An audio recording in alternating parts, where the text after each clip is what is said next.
ओम शांति। 28 मार्च 2025 के ईश्वरीय महावाक्य। पहले सुनते हैं मुरली के मुख्य पॉइंट्स।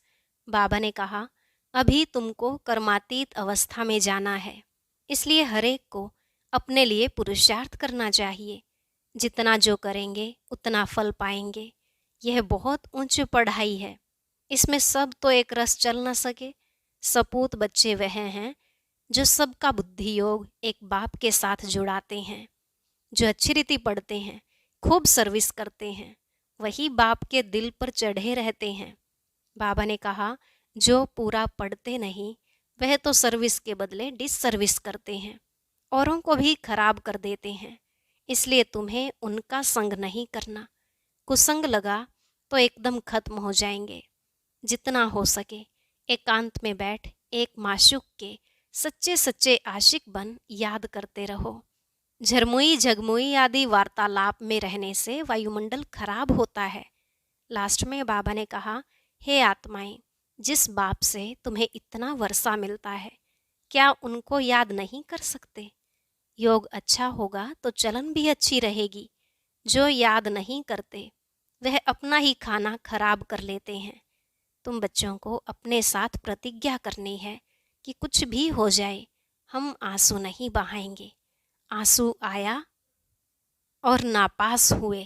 अब सुनते हैं महावाक्यों को विस्तार से। मुरली का सार। मीठे बच्चे, तुम बहुत लकी हो, क्योंकि तुम्हें बाप की याद के सिवाय और कोई फिक्रात नहीं। इस बाप को तो फिर भी बहुत ख्यालात चलते हैं। प्रश्न है, बाप के पास जो सपूत बच्चे हैं उनकी निशानी क्या होगी?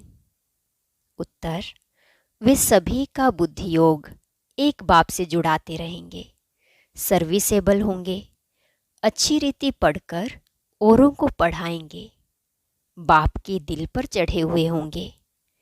ऐसे सपूत बच्चे ही बाप का नाम बाला करते हैं। जो पूरा पढ़ते नहीं वह औरों को भी खराब करते हैं। यह भी ड्रामा में नूंद है। गीत, ले लो दुआएं माँ बाप की। ओम शांति। हर एक घर में माँ बाप और 2-4 बच्चे होते हैं, फिर आशीर्वाद आदि मांगते हैं। वह तो हद की बात है। यह हद के लिए गाया हुआ है, बेहद का किसको भी पता नहीं। अभी तुम बच्चे जानते हो हम बेहद के बाप के बच्चे और बच्चियां हैं। वह माता पिता होते हैं हद के। ले लो दुआएं हद के माता पिता की। यह है बेहद का माँ बाप। वह हद के माँ बाप भी बच्चों को संभालते हैं, फिर टीचर पढ़ाते हैं। अब तुम बच्चे जानते हो यह है बेहद के माँ बाप, बेहद का टीचर, बेहद का सतगुरु, सुप्रीम फादर टीचर, सुप्रीम गुरु। सत बोलने वाला, सत सिखलाने वाला है। बच्चों में नंबरवार तो होते हैं ना। लौकिक घर में 2-4 बच्चे होते हैं तो उन्हों की कितनी संभाल करनी पड़ती है। यहाँ कितने ढेर बच्चे हैं, कितने सेंटर से बच्चों के समाचार आते हैं। यह बच्चा ऐसा है, यह शैतानी करता है, यह तंग करता है, विघन डालता है। फुरना तो इस बाप को रहेगा ना, प्रजापिता तो यह है ना। तब बाबा कहते हैं, तुम बच्चे अच्छी रीति बाप की याद में रह सकते हो। इनको तो हजारों फुरने हैं, एक फुरना तो है ही, हजारों ख्यालात दूसरे रहते हैं। कितने ढेर बच्चों को संभालना पड़ता है। माया भी बड़ी दुश्मन है ना। अच्छी रीति कोई कोई की खाल उतार देती है, कोई को नाक से, कोई को चोटी से पकड़ लेती है। इतने सब का विचार तो करना पड़ता है, फिर भी बेहद बाप की याद में रहना पड़े। तुम हो बेहद के बाप के बच्चे। तुम जानते हो हम बाप की श्रीमत पर चल क्यों ना बाप से पूरा वर्षा ले लेवें। सब तो एक रस चल न सके, क्योंकि यह राजाई स्थापन हो रही है, और कोई की बुद्धि में आ न सके। यह है बहुत ऊंच पढ़ाई। बादशाही मिल गई, फिर पता नहीं पड़ता है कि यह राजाई कैसे स्थापन हुई। यह राजाई का स्थापन होना बड़ा वंडरफुल है। अभी तुम अनुभवी हो, पहले इनको भी पता थोड़े ही था कि हम क्या थे, फिर कैसे 84 जन्म लिए हैं। अभी समझ में आया है। तुम भी कहते हो बाबा आप वही हो। यह बड़ी समझने की बात है। इस समय ही बाप आकर सब बातें समझाते हैं। इस समय भल कोई कितना भी लखपति करोड़पति हो, बाप कहते हैं यह पैसे आदि सब मिट्टी में मिल जाने हैं, बाकी टाइम ही कितना है। दुनिया के समाचार तुम रेडियो में अथवा अखबारों में सुनते हो, क्या क्या हो रहा है। दिन प्रतिदिन बहुत झगड़ा बढ़ता जा रहा है। सूत मूझता ही रहता है। सब आपस में लड़ते झगड़ते मरते रहते हैं। तैयारियां ऐसी हो रही है जिससे समझ में आता है लड़ाई शुरू हुई की हुई। दुनिया नहीं जानती कि यह क्या हो रहा है, क्या होने का है। तुम्हारे में भी बहुत थोड़े हैं जो पूरी रीति समझते हैं और खुशी में रहते हैं। इस दुनिया में हम बाकी थोड़े रोज हैं। अभी हमको कर्मातीत अवस्था में जाना है। हर एक को अपने लिए पुरुषार्थ करना है। तुम तो पुरुषार्थ करते हो अपने लिए। जितना जो करेंगे उतना फल पाएंगे। अपना पुरुषार्थ करना है और दूसरों को पुरुषार्थ कराना है, रास्ता बताना है। यह पुरानी दुनिया खलास होनी है। अब बाबा आया हुआ है नई दुनिया स्थापन करने। तो इस विनाश के पहले तुम नई दुनिया के लिए पढ़ाई पढ़ लो। भगवानुवाच मैं तुमको राजयोग सिखलाता हूँ। लाडले बच्चे, तुमने भक्ति बहुत की है। आधा कल्प तुम रावण राज्य में थे ना। यह भी किसको पता नहीं कि राम किसको कहा जाता है, राम राज्य की कैसे स्थापना हुई। यह सब तुम ब्राह्मण ही जानते हो। तुम्हारे में भी कोई तो ऐसे हैं जो कुछ भी नहीं जानते हैं। बाप के पास सपूत बच्चे वह हैं जो सबका बुद्धि योग एक बाप के साथ जुड़ाते हैं, जो सर्विस एबल हैं, जो अच्छी रीति पढ़ते हैं। वो बाप के दिल पर चढ़े हुए हैं। कोई तो फिर नालायक भी होते हैं, सर्विस के बदले डिसर्विस करते, जो बाप से उनका बुद्धियोग तुड़ा देते हैं। यह भी ड्रामा में नोंद है। ड्रामा अनुसार यह होने का है ही।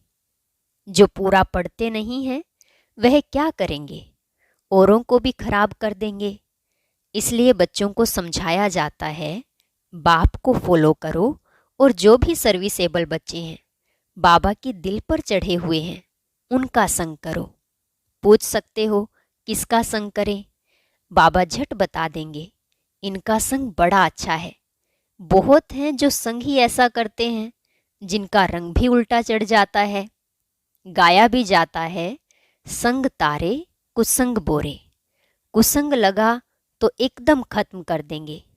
घर में भी दास दासियां चाहिए, प्रजा के भी नौकर चाकर सब चाहिए ना। यह सारी राजधानी स्थापन हो रही है। इसमें बड़ी विशाल बुद्धि चाहिए। इसलिए बेहद का बाप मिला है तो श्रीमत ले उस पर चलो, नहीं तो मुफ्त पद भ्रष्ट हो जाएगा। यह पढ़ाई है। इसमें अभी फेल हुए तो जन्म जन्मांतर कल्प कल्पांतर फेल होते रहेंगे। अच्छी रीति पढ़ेंगे तो कल्प कल्पांतर अच्छी रीति पढ़ते रहेंगे। समझा जाता है यह पूरा पढ़ते नहीं हैं तो क्या पद मिलेगा। खुद भी समझते हैं हम सर्विस तो कुछ करते नहीं हैं, हमसे तो होशियार बहुत हैं। होशियार को ही भाषण के लिए बुलाते हैं, तो जरूर जो होशियार हैं उच्च पद भी वह पाएंगे। हम इतनी सर्विस नहीं करते हैं तो उच्च पद पा नहीं सकेंगे। टीचर तो स्टूडेंट को भी समझ सकते हैं ना, रोज पढ़ाते हैं, रजिस्टर उनके पास रहता है, पढ़ाई का और चलन का भी रजिस्टर रहता है। यहाँ भी ऐसे है। इसमें फिर मुख्य है योग की बात। योग अच्छा है तो चलन भी अच्छी रहेगी। पढ़ाई में फिर कहाँ अहंकार आ जाता है। इसमें सारी गुप्त मेहनत करनी है याद की।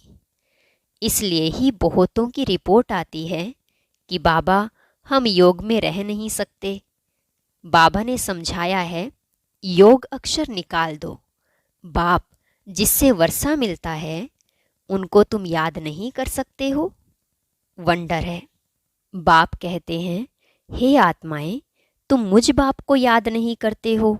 मैं तुमको रास्ता बताने आया हूं। तुम मुझे याद करो तो इस योग अग्नि से पाप दग्ध हो जाएंगे।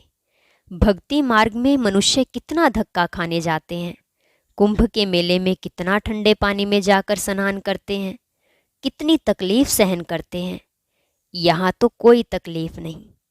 जो फर्स्ट क्लास बच्चे हैं वह एक माशूक के सच्चे सच्चे आशिक बन याद करते रहते हैं। घूमने फिरने जाते हैं तो एकांत में बगीचे में बैठकर याद करेंगे। झरमोई झगमोई आदि वार्तालाप में रहने से वायुमंडल खराब होता है। इसलिए जितना टाइम मिले बाप को याद करने की प्रैक्टिस करो। फर्स्ट क्लास सच्चे माशूक के आशिक बनो। बाप कहते हैं, देहधारी का फोटो नहीं रखो, सिर्फ एक शिव बाबा का फोटो रखो जिसको याद करना है। अगर समझो सृष्टि चक्र को भी याद करते रहें तो त्रिमूर्ति और गोले का चित्र फर्स्ट क्लास है। इसमें सारा ज्ञान है। स्वदर्शन चक्रधारी तुम्हारा नाम अर्थ सहित है। नया कोई भी नाम सुने तो समझ न सके। यह तुम बच्चे ही समझते हो। तुम्हारे में भी कोई अच्छी रीति याद करते हैं। बहुत हैं जो याद करते ही नहीं, अपना खाना ही खराब कर देते हैं। पढ़ाई तो बड़ी सहज है। बाप कहते हैं, साइलेंस से तुमको साइंस पर विजय पानी है। साइलेंस और साइंस राशि एक ही है। मिलिट्री में भी 3 मिनट साइलेंस कराते हैं। मनुष्य भी चाहते हैं हमको शांति मिले। अभी तुम जानते हो शांति का स्थान तो है ही ब्रह्मांड, जिस ब्रह्म महतत्व में हम आत्मा इतनी छोटी बिंदी रहती है। वह सब आत्माओं का झाड़ तो वंडरफुल होगा ना। मनुष्य कहते भी हैं, भ्रिकुटी के बीच चमकता है अजब सितारा। बहुत छोटा सोने का तिलक बनाए यहाँ लगाते हैं। आत्मा भी बिंदी है। बाप भी उनके बाजू में आकर बैठता है। साधु संत आदि कोई भी अपनी आत्मा को जानते नहीं। जबकि आत्मा को ही नहीं जानते तो परमात्मा को कैसे जान सकते। सिर्फ तुम ब्राह्मण ही आत्मा और परमात्मा को जानते हो। कोई भी धर्म वाला जान नहीं सकता। अभी तुम ही जानते हो कैसे इतनी छोटी सी आत्मा सारा पार्ट बजाती है। सत्संग तो बहुत करते हैं, समझते कुछ भी नहीं। इसने भी बहुत गुरु किए। अब बाप कहते हैं, यह सब है भक्ति मार्ग के गुरु। ज्ञान मार्ग का गुरु एक ही है। डबल सिरताज राजाओं के आगे सिंगल ताज वाले राजाएं माथा झुकाते हैं, नमन करते हैं, क्योंकि वह पवित्र है। उन पवित्र राजाओं के ही मंदिर बने हुए हैं।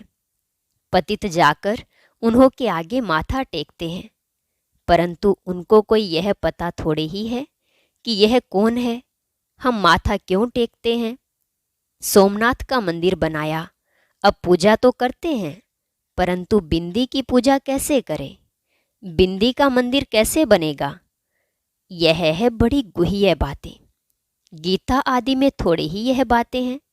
जो खुद मालिक है वही समझाते हैं। तुम अभी जानते हो कैसे इतनी छोटी आत्मा में पार्ट नूंधा हुआ है। आत्मा भी अविनाशी है, पार्ट भी अविनाशी है। वंडर है ना। यह सारा बना बनाया खेल है। कहते भी हैं, बनी बनाई बन रही, अब कुछ बननी नाही।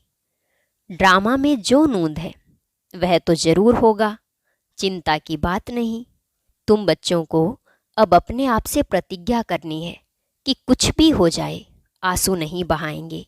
फलाना मर गया, आत्मा ने जाकर दूसरा शरीर लिया, फिर रोने की क्या दरकार।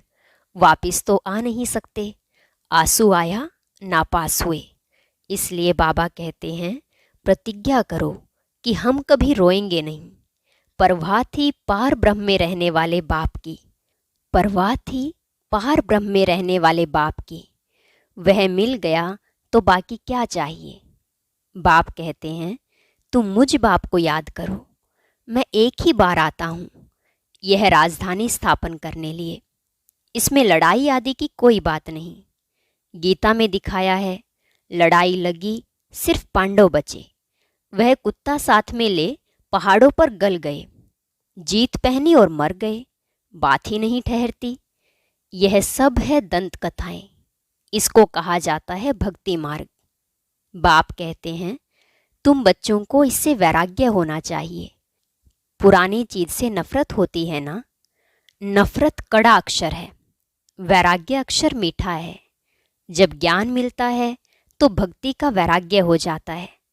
सत्युग त्रेता में फिर ज्ञान की प्रारब्ध 21 जन्म के लिए मिल जाती है। वहां ज्ञान की दरकार नहीं रहती। फिर जब तुम वाम मार्ग में जाते हो तो सीढ़ी उतरते हो। अभी है अंत। बाप कहते हैं, अब इस पुरानी दुनिया से तुम बच्चों को वैराग्य आना है। तुम अभी शूद्र से ब्राह्मण बने हो, फिर सो देवता बनेंगे। और मनुष्य इन बातों से क्या जाने। भल विराट रूप का चित्र बनाते हैं, परंतु उसमें न चोटी है न शिव है। कह देते हैं देवता क्षत्रिय वैश्य शूद्र। बस शूद्र से देवता कैसे कौन बनाते हैं, यह कुछ भी नहीं जानते। बाप कहते हैं, तुम देवी देवता कितने साहूकार थे, फिर वह सब पैसे कहाँ गए? माथा टेकते टेकते टिप्पण घिसाते पैसा गवाया। कल की बात है ना? तुमको यह बनाकर गए, फिर तुम क्या बन गए हो? अच्छा, मीठे मीठे सिके लदे बच्चों प्रति माता पिता बाप दादा का याद प्यार और गुड मॉर्निंग। रूहानी बाप की रूहानी बच्चों को नमस्ते। रूहानी बच्चों की रूहानी बाप दादा को नमस्ते नमस्ते, गुड मॉर्निंग, शुक्रिया बाबा, शुक्रिया। धारणा के लिए मुख्य सार। झरमोई झगमोई पर चिंतन के वार्तालाप से वातावरण खराब नहीं करना है। एकांत में बैठ सच्चे सच्चे आशिक बन अपने माशूक को याद करना है। अपने आप से प्रतिज्ञा करनी है कि कभी भी रोएंगे नहीं, आंखों से आंसू नहीं बहाएंगे। जो सर्विसेबल बाप की दिल पर चढ़े हुए हैं उनका ही संग करना है। अपना रजिस्टर बहुत अच्छा रखना है। वरदान। पावरफुल वृत्ति द्वारा मनसा सेवा करने वाले विश्व कल्याणकारी भव। पावरफुल वृत्ति द्वारा मनसा सेवा करने वाले विश्व कल्याणकारी भव। विश्व की तड़पती हुई आत्माओं को रास्ता बताने के लिए साक्षात बाप समान लाइट हाउस माइट हाउस बनो। लक्ष्य रखो कि हर आत्मा को कुछ न कुछ देना है, चाहे मुक्ति दो चाहे जीवन मुक्ति। सर्व के प्रति महादानी और वरदानी बनो।